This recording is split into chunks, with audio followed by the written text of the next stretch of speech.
குடும்பத்தின் மௌனம் வீட்டுக்குள் நடந்த யுத்தம். ஆடி மாதத்து ஆகாயம் ஒரு கரிய போர்வையை போர்த்தியது போல் இருண்டிருந்தது. எப்போது வேண்டுமானாலும் கொட்டி தீர்க்கத் தயாராக நின்ற மேகங்களைப் போலவே அந்த குடும்பத்தின் மௌனமும் கனத்து கிடந்தது. காலையில் சமையலறையில் பாத்திரங்கள் எழுப்பும் ஓசைகளுக்கு கூட ஒருவித சலிப்பின் தாளம் இருந்தது. பிரியா கேஸ்டவை பற்ற வைத்தபோது வெளியில் மழையின் முதல் துளிகள் விழத் தொடங்கின. ஒவ்வொரு துளியும் ஓடுகளால் வேயப்பட்ட கூரையில் விழுந்து சிதறும்போது அவள் உள்ளுக்குள்ளும் ஏதோ ஒன்று சிதறுவது போல உணர்ந்தாள். இன்றும் இதேதான், சமையலறை பாத்திரங்கள் ஓயாத வேலைகள். அவள் மனம் முணுமுணுத்தது. முற்றத்திலிருந்த துளசி மாடத்தை பார்த்து கொண்டிருந்த மங்கலம் அம்மாவின் கண்களில் நினைவுகளின் மெல்லிய இழை படர்ந்திருந்தது. அது ராஜேந்திரன் அப்பா நட்ட துளசி செடி. அதை தொடும்போது இப்போதும் அப்பாவின் கைகளின் சூட்டை உணர்வது போலிருந்தது. ராஜேந்திரன் அப்பா இருந்திருந்தால். அவர்கள் தமக்குள் மெதுவாக முனகினார்கள். உள்ளுக்குள் எங்கோ ஒரு கனமான வலி. ராஜேந்திரன் அப்பா போய் 5 வருடங்கள் ஆகிவிட்டன. ஆனாலும் நேற்றைப் போல் உணர்ந்தார்கள். அம்மா காஃபி. பிரியாவின் வறண்ட குரல் அவர்களை நினைவுகளிலிருந்து எழுப்பியது. அந்த கூப்பிடுதலில் ஒரு துளி பாசம் கூட இல்லை என்று அவர்களுக்கு தோன்றியது. ஸ்டீல் டம்ளரிலிருந்த அடர்த்தியான காஃபியை வாங்கி குடித்துவிட்டு அவர்கள் வராண்டாவில் இருந்த குளிர்ந்த சாய்வு நாற்காலியில் வந்து அமர்ந்தார்கள். வெளியில் மழை பலமாக பெய்யத் தொடங்கியிருந்தது. ஒவ்வொரு மழைத்துளியும் பூமியில் ஊறி இறங்கும்போது தங்கள் வாழ்க்கை எங்கும் வேரூன்றாமல் ஓடிப்போவது போல ஒரு வேதனையான நினைப்பு அவர்களுக்கு வந்தது. ரவி அவசரத்தில் இருந்தான். இன்று சீக்கிரம் அலுவலகம் செல்ல வேண்டும். ப்ராஜெக்டின் காலக்கெடு நெருங்குகிறது. சட்டையின் பொத்தான்களை போடும்போது அவன் கண்ணாடி வழியாக பிரியாவை பார்த்தான். அவள் முகம் தேனீ கொட்டியது போல வீங்கியிருந்தது. காலையில் தொடங்கியதுதான் ஒன்றுமே பேசவில்லை. காரணம் கேட்க அவனுக்கு நேரமில்லை. உண்மையைச் சொன்னால் தைரியமும் இல்லை. அவளது மௌனத்தில் ஒரு வெடிப்பின் வாசனை இருந்தது. நான் கிளம்புகிறேன், அவன் மெல்லிய குரலில் சொன்னான். அவள் கேட்டாளோ இல்லையோ என்று அவனுக்கு தெரியவில்லை. அம்மாவிடம் விடைபெறச் சென்றபோது சாய்வு நாற்காலியில் கண்ணை மூடி அமர்ந்திருந்த அம்மாவையே கண்டான். தூங்குகிறாரா? அவன் அம்மாவின் நெற்றியை மெல்ல தடவி கொடுத்தான். சுருக்கங்கள் விழுந்த அந்த நெற்றியில் பாசத்தின் ஒரு கடல் ஒளிந்திருப்பதாக அவனுக்கு தோன்றியது. அந்த தொடுதலில் மங்கலம் அம்மா கண் திறந்தார்கள். நீ கிளம்புகிறாயாகண்ணா? மெலிந்த குரலில் அவர்கள் கேட்டார்கள். ஆமாம். நீங்க இன்னும் எதுவும் சாப்பிடவில்லையா? பசியில்லை கண்ணா. அந்த பதில் அவனது நெஞ்சில் ஒரு பாரத்தை வைத்தது. எதுவும் செய்ய முடியாமல் அவன் கார் சாவியை எடுத்துக்கொண்டு வெளியேறினான். மழையில் கார் ஓட்டிச் செல்லும்போது வைப்பர்கள் கண்ணாடியை துடைப்பது போல வீட்டிலுள்ள பிரச்சினைகளை மனதிலிருந்து துடைத்தெறிய அவன் வீணாக முயன்றான். எல்லாம் சரியாகிவிடுமென்று தனக்குத்தானே பொய் சொல்லிக்கொண்டு அவன் ஆக்சிலரேட்டரில் காலை அழுத்தினான். ரவி போன பிறகு வீடு மேலும் அமைதியானது. பிரியாவின் மனதிலிருந்த கோபம் புகைந்து கொண்டிருந்தது. காலையில் செய்த தோசை மாவை அம்மாவின் அறைக்கு முன்னாலிருந்த சிறிய மேசையில் வைத்துவிட்டு அவள் சொன்னாள், அங்கே வைத்திருக்கிறேன், எடுத்துச் சாப்பிடுங்கள். அது ஒரு சாதாரண பேச்சு அல்ல, ஒரு பிரகடனம். மங்கலம் அம்மா எதுவும் பேசவில்லை. அவர்களுக்கு உணவு தொண்டையில் இறங்காது என்று தோன்றியது. ஞாபகமறதி தொடங்கி சிறிது காலமாகிவிட்டது. சில சமயங்களில் பெயர்களை மறப்பார்கள், சில சமயங்களில் பாத்திரங்களை வைத்த இடத்தை மறப்பார்கள். ஒவ்வொரு மறதிக்கும் பிரியாவின் நிந்தனையின் கூர்மை அதிகரித்தது. அவளுக்கு இப்போதுதான் ஒரு பாரமாகிவிட்டோம், ஒரு முழுமையான சுமை. அந்த கருத்தில் அவர்களின் கண்கள் நிரம்பின. குத்துவிளக்கின் திரி குறையும்போது வரும் புகை போல ஒரு மெல்லிய புகை அவர்களின் இதயத்திலிருந்து எழுந்தது. கல்லூரி நூலகத்தின் அமைதியில் புத்தகங்களில் முகம் புதைந்திருந்த போதும் பிரியாவின் கனவுகளுக்கு நிறங்கள் இருந்தன. வெள்ளை துணியணிந்து நோயாளிகளுக்கு சேவை செய்யும் ஒரு தேவதையாக ஆக வேண்டும். தோழி ரம்யாவிடம் அவள் சொல்வாள், எனக்கு வலிப்பவர்களை கவனிக்க வேண்டும், அவர்களின் முகத்தில் ஒரு புன்னகையை பார்க்க வேண்டும். அதுதான் என் சந்தோஷம். படிப்பு முடிந்து ஒரு நல்ல மருத்துவமனையில் வேலை. சொந்த காலில் நிற்க வேண்டும், அதுதான் வாழ்க்கை. அதை விட்டு சமையலறையின் 4 சுவர்களுக்குள் முடங்கி கிடக்க அவள் விரும்பவில்லை. ரவியுடனான திருமணத்தின் ஆரம்ப நாட்கள் ஒரு கனவு போலிருந்தன. அவனது அன்பு, அக்கறை. மங்கலம் அம்மா அப்போது மிகவும் ஆரோக்கியமாக இருந்தார்கள். மருமகளின் மீதான அன்பு அவர்களின் ஒவ்வொரு வார்த்தையிலும் செயலிலும் நிரம்பியிருந்தது.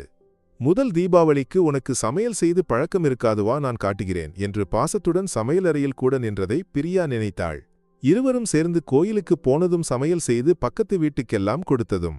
எப்போது எல்லாம் மாறியது? எங்கே தங்கள் வாழ்க்கையின் தாளம் தவறியது? அவளுக்கு பதில் தெரியவில்லை. மங்கலம் அம்மாவின் நினைவுகளில் ராஜேந்திரன் அப்பா தெரிந்தார். முற்றத்தில் செம்பருத்தி பூ பூத்தபோது முதல் பூவை அவர்களின் தலையில் சூடிவிட்டு அப்பா சொன்னார், என் மங்கலத்திற்கு இந்த உலகத்து பூக்கள் எல்லாவற்றின் அழகும் உண்டு. அந்த வார்த்தைகளை நினைக்கும்போது இப்போதும் அவர்களின் கன்னங்களில் ஒரு சிவந்த ரேகை படரும். மகன் ரவி பிறந்தபோது மிகவும் சந்தோஷப்பட்டது அப்பாதான். நம்ம பையன் பெரிய ஆளாக வருவான் மங்களம், அப்பா சொல்லுவார். நினைவுகளுக்கு என்ன ஒரு வாசனை! ஆனால் அந்த வாசனை இப்போது அவர்களை மேலும் வேதனைப்படுத்தியது. பக்கத்து வீட்டில் சுரேஷின் மகள் கல்யாணம் அன்று. பிரியாவின் கல்லூரியில் படித்த தோழிகள் சிலர் வருகிறார்கள். காலையிலிருந்து அவள் தயாரானாள், புதிய புடவை கட்டினாள். ஆனால் கிளம்பும் நேரத்தில் மங்களம் அம்மாவுக்கு வயிற்றுவலி. ஞாபக மறதியுள்ளதால் அவர்களை தனியாக விட்டு போக முடியாது. நான் சீக்கிரம் போயிட்டு வருகிறேன் அம்மா.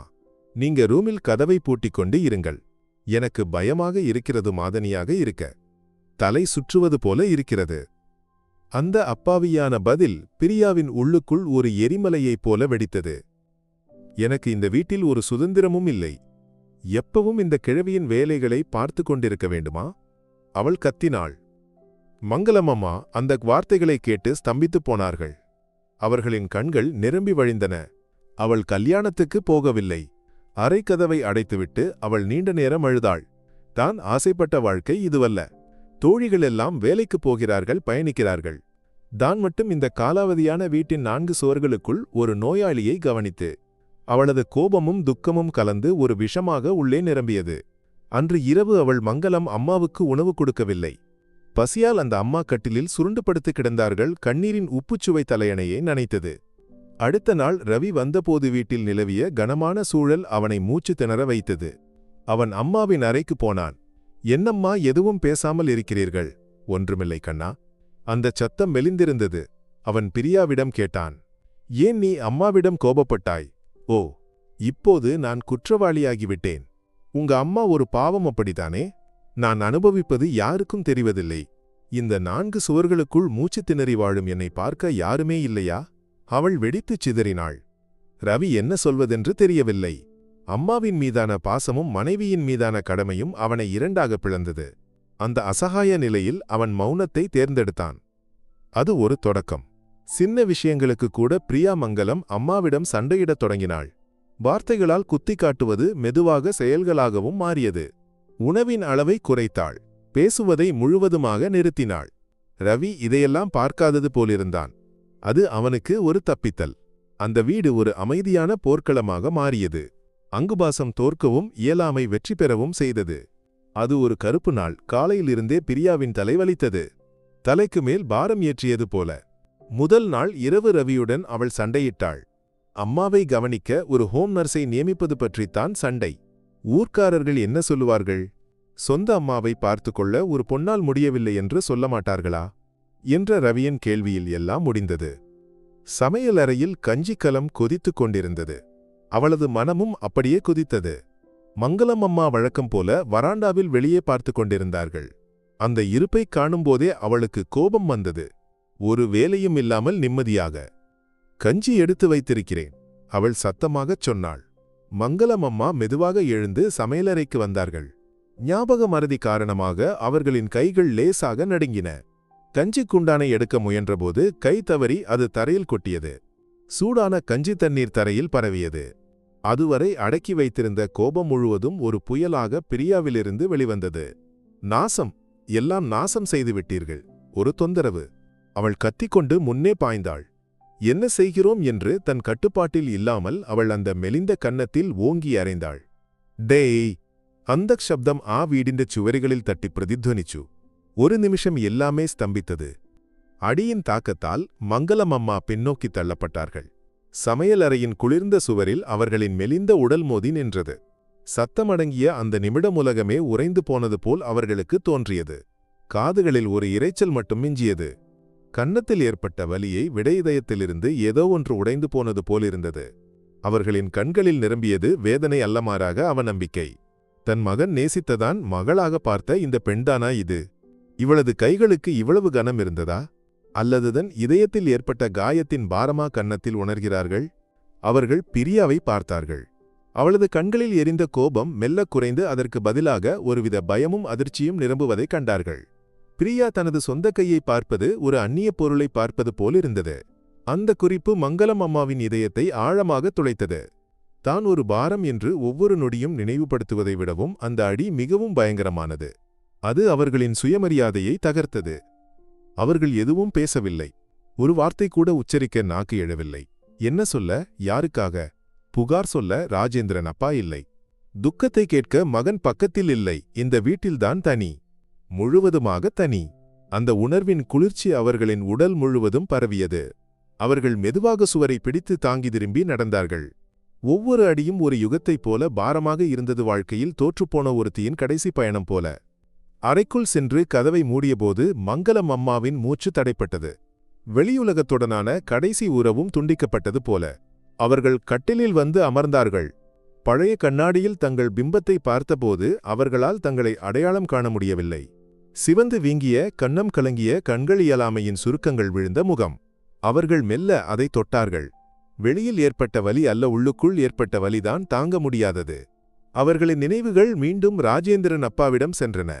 ஒருமுறை சமையலறையில் கை தவறி வெட்டுப்பட்ட போது அப்பா பதறியது. வலியா மங்கலம் என்று கேட்டு கண்ணில் நீர் நிறைந்தது. அந்த கைகளில் மருந்து வைத்து கொடுத்தபோது இருந்த அக்கறை. பாசத்தின் அந்த கடல் எங்கே? அக்கறையின் அந்த குளிர் நிழல் எங்கே? நினைவுகளுக்கு விஷத்தின் சுவை இருப்பதை அவர்கள் முதன்முறையாக உணர்ந்தார்கள். ரவி தன் மகன், அவன் பிறந்தபோதுதான் அனுபவித்த சந்தோஷம். அவனது ஒவ்வொரு வளர்ச்சியையும் பெருமையுடன் பார்த்திருந்தது. அவனை ஒரு நல்ல மனிதனாக்கத்தான் தான் வாழ்ந்தாள். ஆனால் அவனது வீட்டில் அவனது மனைவியின் கையால் அந்த கருத்தை அவர்களால் முடிக்க முடியவில்லை.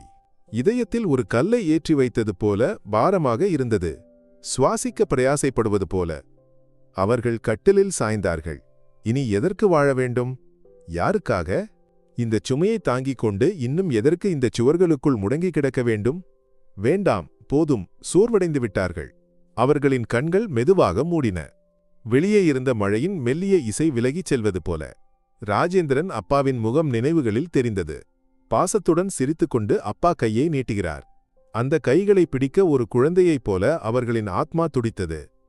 வெளியில் பிரியாவின் கோபம் அடங்கியிருந்தது. அதற்கு பதிலாக பயமும் குற்ற உணர்ச்சியும் அவளை சூழ்ந்தன. அடித்திருக்கக்கூடாது, அவள் தனக்குத்தானே சொல்லிக் கொண்டாள். ஆனால் அவர்கள் செய்ததற்கு மனம் அவளை நியாயப்படுத்தியது. அவள் தரையை துடைத்து சுத்தம் செய்தாள். ஒவ்வொரு துளி கஞ்சித் தண்ணீரையும் துடைக்கும்போதுதான் செய்த பாவத்தின் கரையைத்தான் அழிக்கிறோம் என்று அவள் வீணாக நம்ப முயன்றாள். மங்களம் அம்மாவின் அறையின் மூடிய கதவு ஒரு பயங்கர உருவத்தைப் போல அவளை உற்று பார்த்தது. அவள் பலமுறை அந்த கதவின் அருகில் நடந்தாள்.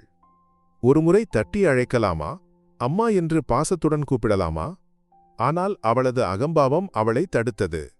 கொஞ்ச நேரம் கழித்து திறந்து கொள்வார்கள். எப்போதும் உள்ள வருத்தம்தான். அவள் சமாதானப்படுத்தினாள். ஆனால் உள்ளுக்குள் ஒரு பயம் முளைவிட்டது. அந்த கதவுக்கு பின்னால் இருக்கும் அமைதிக்கு மரணத்தின் வாசனை உள்ளதோ? அந்த கருத்தை அவள் விரட்டியடித்தாள். சமையலறையின் மற்ற வேலைகளில் மூழ்கி கவனத்தை திசை திருப்ப முயன்றபோதும் அவளது காதுகள் அந்த கதவின் அருகில் இருந்தன. ஒரு அசைவுக்காக, ஒரு சத்தத்துக்காக அவள் அறியாமல் காத்திருந்தாள். அறைக்குள் மங்களம் அம்மாவின் சுவாசம் எடுக்கும் வேகம் குறைந்து வந்தது. ஜன்னல் வழியாக வெளியே பார்த்தபோது மழை நின்றிருந்தது. வானத்தில் ஒரு ஒளியின் கீற்று. ஒருவேளை ராஜேந்திரன் அப்பா தன்னை அழைப்பாரோ? அந்த கருத்தில் அவர்களின் உதட்டில் ஒரு புன்னகை மலர்ந்தது. கன்னத்தின் வலியும் இதயத்தின் பாரமும் எங்கோ கரைந்து போயிருந்தது. உடலின் கட்டுகளிலிருந்து ஆத்மா விடுபடுவது போல ஒரு லேசான உணர்வு. அவர்களின் வாழ்க்கையின் நல்ல தருணங்கள் ஒரு திரையில் தெரிவது போல மனதில் தோன்றின. திருமணம், ரவியின் பிறப்பு, அப்பாவுடனான மாலை பொழுதுகள். இந்த உலகை விட்டு பிரியும்போது நினைக்க நல்ல நினைவுகள் மட்டும் போதும். வலிகளை இங்கு விட்டு போகலாம். அவர்களின் கடைசி சுவாசம் மெல்லிய காற்றைப் போல வெளியேறியது. அமைதியாக, யாரும் அறியாமல் ஒரு குத்துவிளக்கின் கடைசி திரி அணைவது போல. அந்த முகத்தில் அதுவரை இல்லாத ஒரு பரமசாந்தி நிரம்பியது. மாலை ரவி வீட்டிற்கு திரும்பியபோது அவனை வரவேற்றது அசாதாரணமான ஒரு அமைதி. அழைப்பு மணியை அடித்தும் யாரும் கதவை திறக்கவில்லை. சாவியை பயன்படுத்தி கதவை திறந்து உள்ளே நுழைந்தபோது வீடு வெறுமையானது போல தோன்றியது. பிரியாவின் முகம் வெளிறிப் போயிருந்தது. அம்மா எங்கே? அவன் கேட்டான். அறையில் இருக்கிறார்கள். காலையிலிருந்து கதவை திறக்கவில்லை. அவளது குரல் ஒரு நூலைப் போல மெலிந்திருந்தது. ரவிக்கு ஏதோ சரியில்லை என்று தோன்றியது. அவனது நெஞ்சில் ஒரு கலக்கம் பரவியது. அவன் அம்மாவின் அறையின் கதவை தட்டினான். அம்மா, அம்மா. பதில் இல்லை. பலமுறை அழைத்தும் கதவு திறக்காதபோது அவனது இதயம் படபடத்தது. அம்மா, கதவைத் திற, அவன் கத்தினான். அவனது சத்தம் பயத்தால் நடுங்கியது. முழு பலத்தையும் திரட்டி அவன் கதவை உதைத்து திறந்தான். தோள்பட்டையில் ஒரு வலி ஏற்பட்டாலும் அவன் அதை பொருட்படுத்தவில்லை. கட்டிலில் ஒரு பக்கமாக சாய்ந்து அமைதியாக தூங்குவது போல கிடந்தார்கள் மங்களம் அம்மா. ஆனால் அந்த முகத்தில் உயிரின் துடிப்பு இல்லை. ஒரு நிமிடம் அவன் நின்றான். ஒருவேளை ஆழ்ந்த தூக்கத்தில் இருக்கலாம். அவன் அவர்களின் அருகில் சென்று மெல்ல தோளைத் தொட்டான். குளிர்ந்து போன அந்த உடல் ஒரு மரக்கட்டை போல தோன்றியது. அம்மா! ரவியின் அலறல் அந்த வீட்டை அதிரச் செய்தது. அவன் அம்மாவின் உயிரற்ற உடலை கட்டிப்பிடித்து ஒரு சிறு குழந்தையைப் போல பொங்கி அழுதான். என்னை விட்டுப் போகாதே அம்மா, அவன் கதறினான். அந்த நிமிடம்தான் எவ்வளவு தூரம் அந்த அம்மாவை அலட்சியப்படுத்தினேன் என்று அவன் உணர்ந்தான். அலுவலகத்தின் அவசரங்கள், மனைவியின் புகார்கள். அதற்கு இடையில் அம்மாவின் தனிமையை தான் பார்க்கவில்லை. அவர்களின் கண்களில் இருந்த துக்கத்தை தான் அறியவில்லை. அவனது கண்ணீர் மங்கலம் அம்மாவின் குளிர்ந்த கன்னத்தின் வழியே வழிந்தோடியது. அந்த கன்னத்தில் இருந்த மெல்லிய சிவந்த தடம் அவனது கவனத்தில் படவில்லை. அவனது உலகம் அந்த நிமிடம் முடிவுக்கு வந்திருந்தது. இறுதிச் சடங்குகள் இயந்திரத்தனமாக நடந்தன. வீடு முழுவதும் ஆட்கள் நிரம்பியிருந்தனர். உறவினர்கள் மற்றும் ஊர்க்காரர்களின் அனுதாபம் நிறைந்த பார்வைகள் பிரியாவை காயப்படுத்தின. அவள் ஒரு பாவமும் தெரியாதவள் போல ஓரிடத்தில் நின்றாள். அவளது உள்ளுக்குள் பயமும் ஆறுதலும் ஒரு சேர அலைமோதின. தொந்தரவு நீங்கியது என்று அவளது மனதின் ஒரு மூலையில் யாரோ முணுமுணுத்தது. ஆனால் அந்த ஆறுதலுக்கு மேல் ஒரு கனத்த பயம் பாறை போல உறைந்திருந்தது. மக்களின் கண்களை பார்க்க அவளுக்கு தைரியமில்லை. எல்லாருக்கும் உண்மை தெரியும் என்று அவளுக்கு தோன்றியது. சடங்குகளின் இடையே யாரோ முணுமுணுப்பது அவளுக்கு கேட்டது. பிரியாவின் முகத்தில் ஒரு துக்கமும் இல்லையே. அந்த பாவப்பட்ட கிழவியை அவள் ரொம்பவே துன்புறுத்தியிருக்கிறாள். அந்த வார்த்தைகள் கூறிய அம்புகள் போல அவளது நெஞ்சில் தைத்தன. முதல் முறையாகத்தான் செய்த குற்றத்தின் பயங்கரம் அவளை அச்சுறுத்தத் தொடங்கியது. மங்களம் அம்மாவின் சிதை எரிந்து அடங்கும்போது அந்த தீப்பிழம்புகள் தனது வாழ்க்கையையும் விழுங்குவதாக அவள் உணர்ந்தாள். அவளது உள்ளுக்குள் குற்ற உணர்ச்சியின் முதல் நெருப்பு எரிய தொடங்கியிருந்தது. நாட்கள் வாரங்களாக மாறின. அந்த வீட்டிலிருந்த ஒவ்வொரு பொருளுக்கும் மங்களம் அம்மாவின் நினைவின் வாசனை இருந்தது. ரவி யாரிடமும் பேசவில்லை. ஒரு நிழல் போல அவன் வீட்டுக்குள் கழிந்தான். அவனது மௌனம் பிரியாவை பைத்தியமாக்கியது. ஒரு நாள் அவள் மங்களம் அம்மாவின் அறையை சுத்தம் செய்ய முடிவெடுத்தாள். ஒருவித பிராயச்சித்தம் போல. பழைய நினைவுகளை துடைத்தெறிய ஒரு முயற்சி. அவர்களின் பழைய மர அலமாரியை திறந்தபோது அதில் ஒரு சிறிய பெட்டி இருந்தது. வெற்றிலை கரையின் மற்றும் கற்பூரத்தின் கலவையான வாசனை கொண்ட ஒரு பழைய பெட்டி. பெட்டியை திறந்தபோது அதில் சில பழைய புகைப்படங்களும் ஒரு பட்டுத் துணியில் சுற்றப்பட்ட தங்க வளையல்களும் இருந்தன. அதற்கு அடியில் மஞ்சள் நிற காகிதத்தில் எழுதிய ஒரு கடிதமும் ஒரு உயிலும். நடுங்கும் கைகளுடன் பிரியா அந்த கடிதத்தை எடுத்தாள். அது அவளுக்காக எழுதப்பட்டிருந்தது. என் அன்பு மகளுக்கு பிரியாவுக்கு. அந்த விழிப்பிலேயே அவளது இதயம் ஒருமுறை துடித்தது. இந்த கடிதத்தை நீ படிக்கும்போது ஒருவேளை அம்மா இந்த உலகில் இருக்க மாட்டேன். என்றாவது ஒரு நாள் நீ இதை பார்ப்பாயல்லவா என்ற நம்பிக்கையில்தான் இதை எழுதுகிறேன். உன் உள்ளுக்குள் நிறைய துக்கங்களும் கோபமும் இருக்கிறதென்று அம்மாவுக்கு தெரியும். சொந்த கனவுகளையெல்லாம் ஒதுக்கி வைத்துவிட்டு இந்த வீட்டின் 4 சுவர்களுக்குள் முடங்கி கிடக்க வேண்டிய வலி உனக்குள்ளே இருப்பதை அம்மா பார்க்கிறேன். படித்து ஒரு நர்ஸாக மற்றவர்களுக்கு சேவை செய்ய விரும்பிய என் குழந்தைக்கு ஒன்றுக்கும் உதவாத இந்த அம்மாவை கவனிக்க வேண்டியதில் உள்ள கோபத்தை அம்மா புரிந்து கொள்கிறேன். உன் மீது கோபமில்லை கண்ணா. சூழ்நிலைகள்தான் சில சமயங்களில் நம்மை கொடூரர்களாக்குகின்றன. நீ இந்த வீட்டிற்கு மருமகளாக வந்த நாள் இப்போதும் அம்மாவின் நினைவில் இருக்கிறது.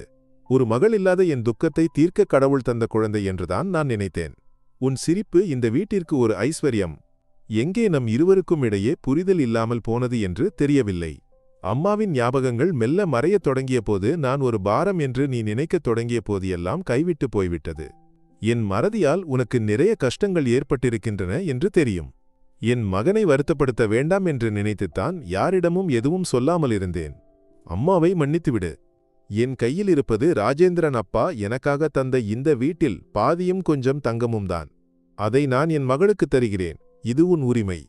உன் தொலைந்து போன கனவுகளை திரும்பப் பெற இதுவாவது உதவட்டும். உனக்கு விருப்பமானபடி வாழ வேண்டும்.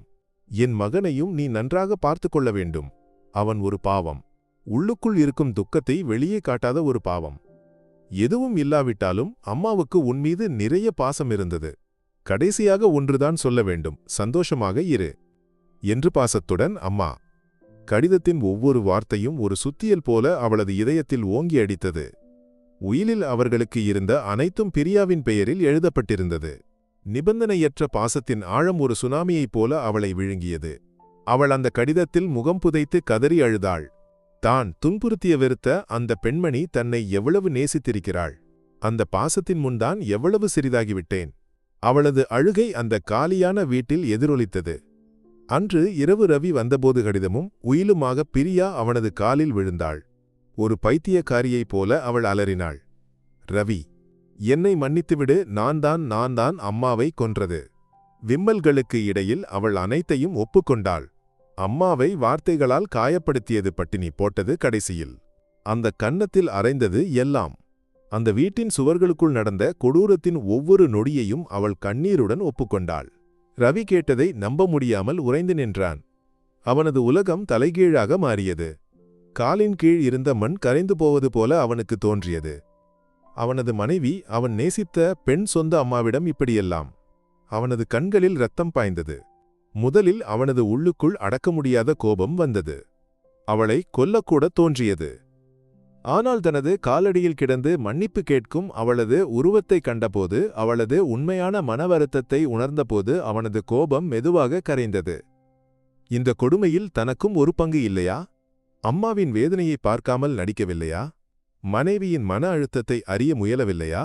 தானும் ஒரு குற்றவாளி, அலட்சியத்தின் வடிவில் இருந்த ஒரு அமைதியான கொலைகாரன். அவன் அவளை பிடித்து தூக்கினான். நாம் 2 பேரும் தான் அம்மாவை கொன்றோம் பிரியா. நானும் நீயும் இருக்கிறோம் அதில். அவனது வார்த்தைகள் ஒரு ஒப்புதல் வாக்குமூலம். அவன் அவளை மன்னித்து விட்டான். ஆனால் அவனது உள்ளுக்குள் இருக்கும் காயம் ஒருபோதும் ஆறாது என்று அவனுக்கு தெரியும். அவர்கள் ஒருவரையொருவர் கட்டிப்பிடித்து நீண்ட நேரம் அழுதார்கள். அந்த கண்ணீரில் தங்கள் பாவங்கள் கரைந்து போகும் என்று அவர்கள் வீணாக நம்பினார்கள். அதற்கு பிந்தைய வாழ்க்கை ஒருவித சிறைச்சாலை போலிருந்தது. அந்த வீடு அவர்களை மங்களம் அம்மாவின் நினைவுகளால் மூச்சு திணற வைத்தது. சமையலறையில் இருந்த கஞ்சி குண்டான் வராண்டாவில் இருந்த சாய்வு நாற்காலி அம்மாவின் அறை எல்லாம் அவர்களை குற்ற உணர்ச்சி கொள்ள வைத்தன. இரவுகளில் அவர்கள் திடுக்கிட்டு எழுந்தார்கள்.